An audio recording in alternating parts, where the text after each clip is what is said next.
Sunday സലോമിലേക്ക് സ്വാഗതം. ഞാൻ Jose John Mallikassery. American president Donald Trump Israel president Isaac ഹെർസോഗിന് അയച്ച ഒരു കത്താണ് ഇന്ന് മാധ്യമങ്ങളിലെ പ്രമുഖ ചർച്ചാ വിഷയങ്ങളിലൊന്ന്.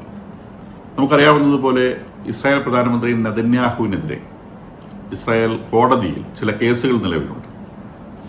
അദ്ദേഹം അഴിമതി കാട്ടി എന്നാണ് ആ കേസിന്റെ അടിസ്ഥാനം. 2019 കൊടുത്ത കേസുകളാണ്. ആ കേസുകൾ ഇതുവരെ തീരുമാനമായിട്ടില്ല.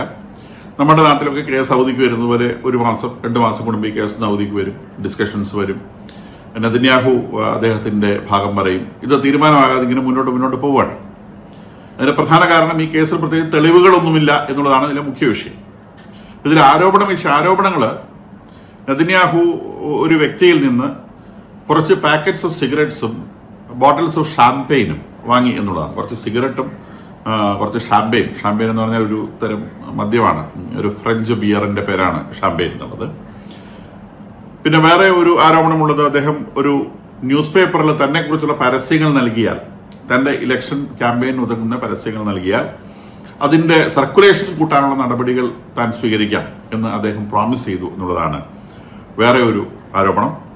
മൂന്നാമത്തെ ആരോപണം ഇതുപോലത്തെ തന്നെ ഒരെണ്ണമാണ്. ഇതൊരു വെബ്സൈറ്റിനെതിരെയാണ്. ഒരു വെബ്സൈറ്റിൽ തന്റെ ഇലക്ഷൻ പ്രചരണത്തിന് ഉതകുന്ന തക്ക രീതിയിലുള്ള പ്രചാരണങ്ങൾ നൽകുകയാണെങ്കിൽ അതിന് ഷെയർ വാല്യൂ കൂട്ടാൻ പറ്റുന്ന എന്തെങ്കിലും കാര്യങ്ങളൊക്കെ ചെയ്തു കൊടുക്കാം എന്ന് നെതന്യാഹു പറഞ്ഞു എന്നുള്ളതാണ് ഈ മൂന്നാമത്തെ ആരോപണം. നമ്മുടെ നാട്ടിലെ അഴിമതി ആരോപണങ്ങൾ പോലത്തെ ഏതാണ്ട് വായിച്ചാൽ തീരാത്ത പൂജ്യങ്ങളുള്ള കോടികളെ കുറിച്ചോ, അല്ലെങ്കിൽ അമ്പലത്തിൽ നിന്ന് ഭഗവാനെ അടിച്ചു മാറ്റിയതിനെ കുറിച്ചോ, ഭഗവാന്റെ സ്വർണം കട്ടുകൊണ്ട് പോയതിനെ കുറിച്ചോ, അല്ലെങ്കിൽ ഇലക്ട്രിസിറ്റി ബോർഡിൽ നിന്ന് ഒരു ഡാം തന്നെ അടിച്ചു മാറ്റിയതിനെ കുറിച്ചോ, അങ്ങനത്തെ കാര്യങ്ങളൊന്നും അല്ല ഇവിടെ വന്നിരിക്കുന്നത് ഒരു കുപ്പി ഷാംപെയിൻ, ഒരു പാക്കറ്റ് സിഗരറ്റ്, മാതിരിയുള്ള കാര്യങ്ങളെ കുറിച്ചാണ്. അപ്പൊ അവരുടെ ആ നീതിന്യായ വ്യവസ്ഥയുടെ ആ ഫൈൻനെസ് നോക്കണം. ഒരു പബ്ലിക് ലൈഫിൽ അഴിമതി നിയന്ത്രിക്കുവാനുള്ള സമൂഹത്തിന്റെ ഒരു കെയറാണ് ഇത് കാണിക്കുന്നത് ഒരു ഭാഗത്ത് നോക്കുമ്പോൾ.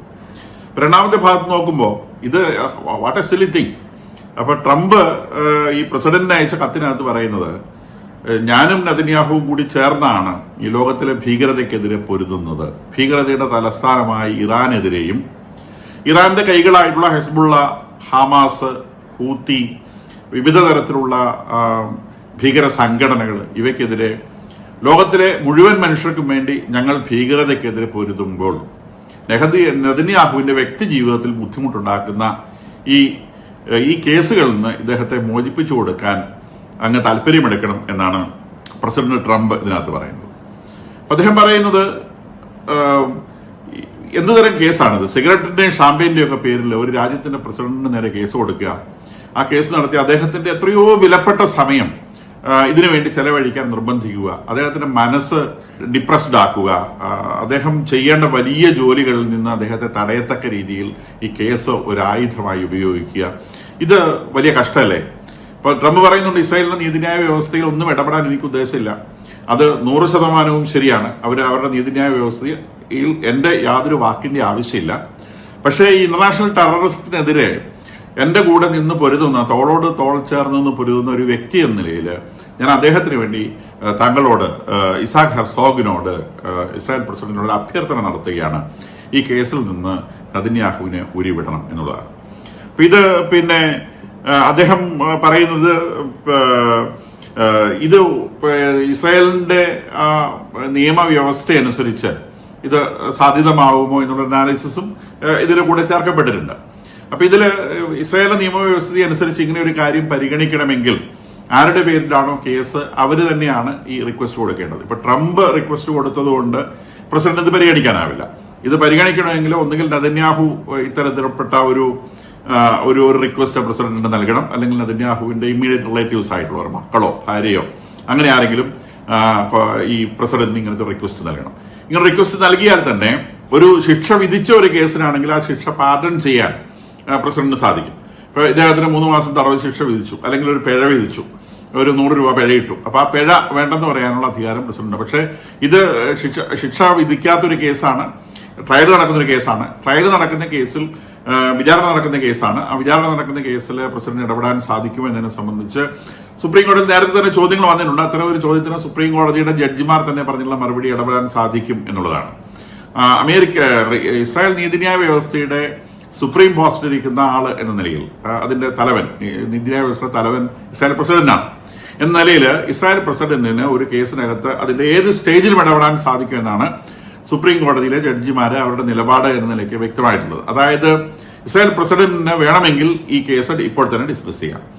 ഈ പറയുന്ന കേസുകൾക്കകത്തൊന്നും കാര്യമായ കഴമ്പില്ല എന്ന് മാത്രമല്ല, ഇത് പ്രൊസീഡ് ചെയ്യുന്ന സമയത്ത് ഇത് രാജ്യരക്ഷയെ ബാധിക്കുന്ന ഒരു വിഷയമാണ്, ഒരു വ്യക്തിയുടെ ജീവിതത്തിൽ ആവശ്യമില്ലാതെ പെനിട്രേറ്റ് ചെയ്യുകയാണ് എന്ന് പറഞ്ഞുകൊണ്ട് അദ്ദേഹത്തിന് വേണമെങ്കിൽ ഈ കേസ് പിൻവലിക്കാവുന്നതേ ഉള്ളൂ എന്നാണ് അതിന്റെ നിയമപരമായ എക്സ്പെർട്ടൈസുമായി ബന്ധപ്പെട്ട് വിവിധ മാധ്യമങ്ങളിൽ നമ്മൾ കാണാൻ നമുക്ക് സാധിക്കുന്നത്. അപ്പൊ ഇത് പിന്നെ എങ്ങനെ മുന്നോട്ട് പോകും എന്നുള്ളത് കണ്ടറിയേണ്ടതാണ്. കാരണം നിശ്ചയമായും നമ്മൾ പുറമേ നോക്കുന്ന ആരെ സംബന്ധിച്ചും ഇത് വെറും ഒരു ചൊറിച്ചിലാണ്.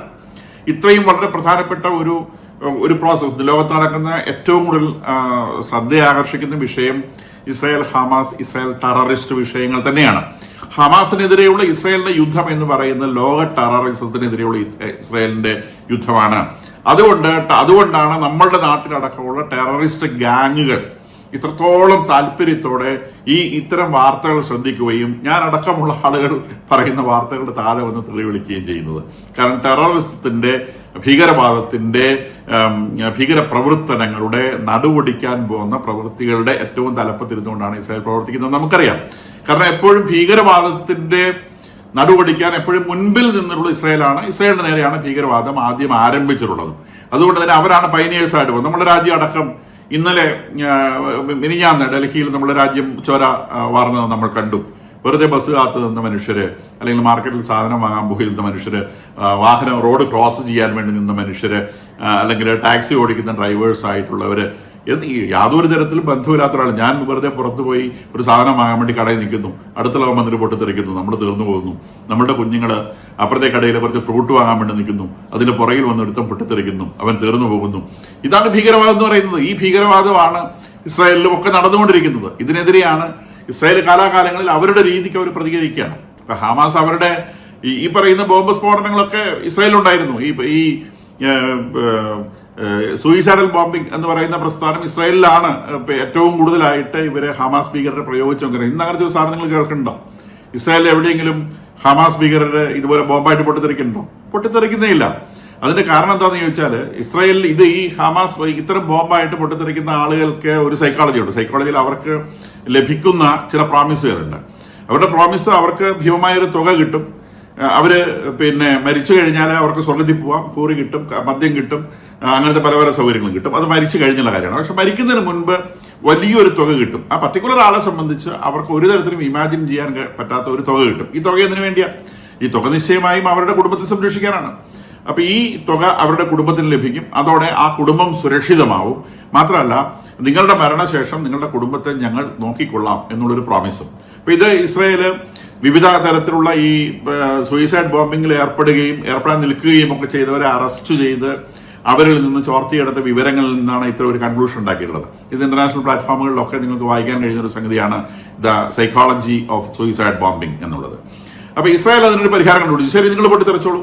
പക്ഷെ ഒരു പരിപാടിയുണ്ട്. ഒരുത്തം പൊട്ടിത്തെറിച്ചാൽ ആദ്യം അവർ ചെയ്യുന്നത് അവന്റെ കുടുംബത്തിന്റെ തലയെ കൊണ്ട് ബോംബിടുക എന്നുള്ളതാണ്. അപ്പൊ ആദ്യം അവന്റെ കുടുംബത്തെ അവർ നശിപ്പിച്ചു കളയും. അപ്പൊ അവന്റെ ഉപ്പയും ഉമ്മയും ഭാര്യയും മക്കളും എല്ലാം നശിച്ചു അല്ലെങ്കിൽ ചത്തു എന്ന് ആദ്യത്തെ നിമിഷം തന്നെ ഇസ്രായേൽ ഉറപ്പാക്കിയിരിക്കും. അങ്ങനെ 10 പേർക്കിട്ട് കിട്ടിക്കഴിഞ്ഞപ്പം സൂയിസൈഡ് ബോംബിംഗ് ഇറങ്ങുന്നവന് മനസ്സിലായി താൻ സൂയിസൈഡ് ബോംബിങ്ങിന് പോയാൽ ആദ്യം ചാവുന്നത് തന്റെ കുടുംബമായിരിക്കും എന്ന്. അതോടെ ആ പരിപാടി നിർത്തി. ഇപ്പൊ ഇന്ത്യയിലും ഈ യോഗി ആദിത്യനാഥ് ഒക്കെ കുറ്റവാളികളുടെ വീട് പോയിട്ട് JCB വെച്ച് മാന്നതിന്റെ സൈക്കോളജി ഇതാണ്. കാരണം അവന്റെ കുടുംബത്തിനോട് തൊടുമ്പോൾ അവന് നോക്കും. വല്ലവന്റെ കുടുംബത്തിനാവും പ്രശ്നമില്ലല്ലോ. ഇപ്പം വഴിയൊരുക്കി നിൽക്കുന്ന ഒരുത്തൻ മരിക്കുന്നതുകൊണ്ട് സൂയിസൈഡ് ബോംബ് ചെയ്യുന്നവനെ പ്രത്യേകിച്ച് അവന് ലാഭമോ നഷ്ടമൊന്നുമില്ല. ഒരുത്തന്റെ കുഞ്ഞ് വഴിയരികിൽ ഫ്രൂട്ട് വാങ്ങിക്കാൻ നിൽക്കുന്നു, അവൻ പൊട്ടിത്തെറിച്ചു, ആ കുഞ്ഞ് അവന്റെ പ്രശ്നമില്ല. പക്ഷെ അവന്റെ കുഞ്ഞ് മരിച്ചാൽ അവന് ലേശം നോക്കും, അവന്റെ വീട് പൊളിഞ്ഞാൽ അവന് ലേശം നോക്കും. അപ്പം ആ ഒരു സൈക്കോളജി ഇതുപോലെ ലോകത്തിലെ ഭീകര പ്രവർത്തനങ്ങളെ എങ്ങനെ നേരിടാം എന്നതിന്റെ പയനിയേഴ്സ് ആയിട്ട് പ്രവർത്തിക്കുന്ന എന്നും ഇസ്രായേലാണ്. അതുകൊണ്ട് ലോക ഭീകരവാദത്തിനെതിരെ പ്രവർത്തിക്കുന്ന നെതന്യാഹുവിനെ ഡിസ്റ്റർബ് ചെയ്യുന്ന ഈ കേസുകൾ പിൻവലിക്കണം എന്നുള്ളതാണ് ഈ അമേരിക്കൻ പ്രസിഡന്റ് ഇദ്ദേഹത്തോട് ആവശ്യപ്പെട്ടത് നമ്മൾ മനസ്സിലാക്കണം. ഇനി വേറൊന്ന്, ഗാസയിലെ ആളുകൾക്ക് ഭക്ഷണം എത്തിക്കാനുള്ള 2-3 പ്രധാനപ്പെട്ട വഴികളുണ്ട്. അതിലൊരെണ്ണമാണ് സിക്കിംഗ് ക്രോസിംഗ് എന്ന് പറയുന്നത്. സിക്കിംഗ് ക്രോസിംഗ് എന്ന് പറയുന്നത് മധ്യാരണ്യയിൽ നിന്ന് നേരിട്ട് വടക്കൻ ഗാസയിലേക്ക് പ്രവേശിക്കുവാനുള്ള പ്രവേശന കവാടത്തിന്റെ പേരാണ് സിക്കിംഗ് ക്രോസിംഗ് എന്ന് പറയുന്നത്. ആ ക്രോസിംഗ് തുറന്നിട്ടുണ്ട്. ആ ക്രോസിംഗ് തുറന്നതോടെ ധാരാളമായിട്ട് ഭക്ഷ്യവസ്തുക്കളും മറ്റ് ആവശ്യ വസ്തുക്കളും ഈ നോർത്തേൺ ഗാസയിലേക്ക് വരുന്നു. നോർത്തേൺ ഗാസയിലാണ് ആളുകൾ കുന്നുകൂടി നിൽക്കുന്നതെന്ന് നമുക്കറിയാം. ഗാസയുടെ ഏറ്റവും പ്രധാനപ്പെട്ട മേഖല നോർത്തേൺ പാർട്ടിലുള്ളതാണ് ഗാസ സിറ്റി എന്ന് പറയുന്ന സ്ഥലമാണ്. അപ്പൊ ഗാസ സിറ്റി എന്ന് പറയുന്ന സ്ഥലത്തേക്ക് ഭക്ഷണ സാധനം എടുക്കാൻ കൊണ്ടുവരാൻ സൗകര്യപ്പെടുന്ന സിക്കിം ക്രോസിംഗ് ഓപ്പൺ ചെയ്തിട്ടുണ്ട്. 2 പ്രധാനപ്പെട്ട പ്രവേശന കവാടങ്ങളാണ് ഗാസയ്ക്കുള്ളത്. അത് ഒന്ന് ഈ സിക്കിം ക്രോസിംഗ് ആണ്, 2 റാഫ ക്രോസിംഗ് ആണ്. റാഫ ക്രോസിംഗ് എന്ന് പറയുന്നത് ഗാസയുടെ തെക്ക് ഭാഗത്തു നിന്ന്, റാഫ റീജിയനിൽ നിന്ന്, റാഫയാണ് 2ാമത്തെ പ്രധാനപ്പെട്ട പട്ടണം. റാഫയിൽ നിന്ന് ഈജിപ്തിന്റെ ഭാഗത്തേക്ക് ഓപ്പൺ ചെയ്യുന്ന ക്രോസിംഗിന്റെ പേരാണ് റാഫ ക്രോസിംഗ്. അത് പൂർണ്ണമായിട്ടും തുറന്നിട്ടില്ല എങ്കിലും എയ്ഡ് മെറ്റീരിയൽസ് കടത്തി വിടുന്നതിന് വേണ്ടിയും രോഗികൾക്കൊക്കെ ചികിത്സ അന്വേഷിച്ച് ഈജിപ്തിലേക്ക് പോകുന്നതിന് വേണ്ടിയും അത് ഭാഗികമായി തുറക്കപ്പെട്ടിട്ടുണ്ട്. ഈ 2 സ്ഥലങ്ങളിലും ഇസ്രായേൽ മിലിറ്ററിയുടെ കർക്കശമായ മോണിറ്ററിംഗിൽ മാത്രമേ അതിനകത്തേക്ക് എന്തെങ്കിലും സാധനം കടത്തിക്കൊണ്ട് പോകാൻ പറ്റുള്ളൂ. സ്വാഭാവികമായും കാര്യങ്ങൾ സ്ലോ ആവുന്നുണ്ട് എങ്കിൽ പോലും ഈ തുറന്നു കൊടുത്തതോടെ ഇവരുടെ പട്ടിണിക്ക് കുറച്ചും കൂടി ശമനം ഉണ്ടാകും എന്ന് വിചാരിക്കാം.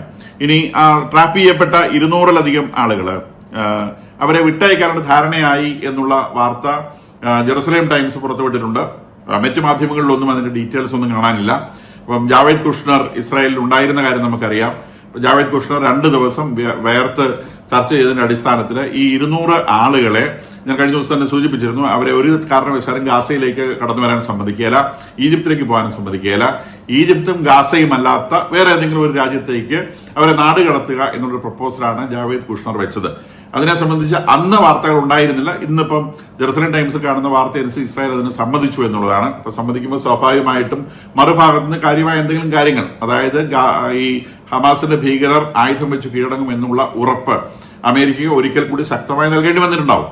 അപ്പം അത്തരം ഒരു ഉറപ്പിന്റെ അടിസ്ഥാനത്തിലായിരിക്കണം ഈ 200 പേരെ അതിന്റെ തുടക്കം എന്ന നിലയിൽ ആയുധം വെച്ച് കീഴടങ്ങി രാജ്യം വിട്ടുപോകാൻ അനുവദിക്കുന്നു എന്നുള്ളത് അതിന്റെ ഒരു ബിഗിനിങ് ആയിട്ട് കരുതാം എന്ന നിലയ്ക്കാണ് ഇത് പ്രപ്പോസ് ചെയ്യപ്പെട്ടിട്ടുണ്ടാവുക എന്ന് വിചാരിക്കാം. കാരണം ഇസ്രായേലിന്റെ ഡിമാൻഡ് ഹമാസിന്റെ ഭീകരർ മുഴുവൻ ആയുധം വെച്ച് കീഴടങ്ങുകയും രാജ്യം വിട്ടുപോവുകയും ചെയ്യണം എന്നുള്ളതാണ്.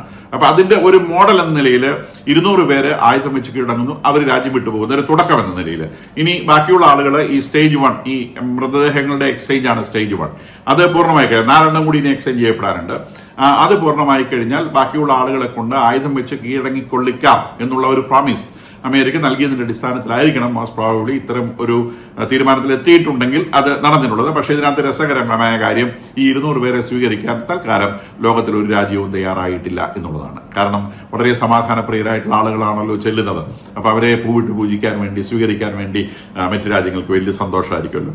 അതുകൊണ്ട് ആരും അവരെ സ്വീകരിക്കാൻ തയ്യാറായിട്ടില്ല എന്നൊരു വാർത്തയും ഇതിന്റെ കൂടെ വരുന്നുണ്ട്. ഇനി അഥവാ സ്വീകരിക്കുകയാണെങ്കിൽ നമ്മുടെ തുർക്കിയിലെ എർദോഗന്റെ വീട്ടിലേക്ക് അടുക്കളപ്പണിക്ക് വരെ കൊണ്ടുപോകാനാണ് സാധ്യത എന്ന് തോന്നുന്നു. ഇനി ഇതിലേക്ക് വരുന്ന ഇനിയൊരു സമാധാന ഫോഴ്സ് ഇതിലേക്ക് വരാനുണ്ട്. അപ്പൊ അതിനെ സംബന്ധിച്ച് ഒരു തീരുമാനവും ഇതുവരെ എത്തുന്നില്ല. ഇത് അങ്ങോട്ടും കൊണ്ട് വലിച്ചു നീട്ടാണ്. അപ്പം ഇതില് പിന്നെ UN അംഗീകാരം വേണമോ വേണ്ടയോ, UN അംഗീകാരം കൊടുക്കുവോ ഇല്ലയോ, ഇങ്ങനത്തെ വിഷയങ്ങളെ കുറിച്ചുള്ള ചർച്ചകളൊക്കെ ഇങ്ങനെ നടന്ന് നീണ്ടു പോവാണ്. ഒന്നാമത് ഈ പീസ് കീപ്പിംഗ് ഫോഴ്സിലേക്ക് പട്ടാളക്കാരെ സപ്ലൈ ചെയ്യാൻ ഈ പറഞ്ഞ ഒരു രാജ്യങ്ങൾക്കും താല്പര്യമില്ല എന്നുള്ളതാണ് ഒന്നാമത്തെ വിഷയം.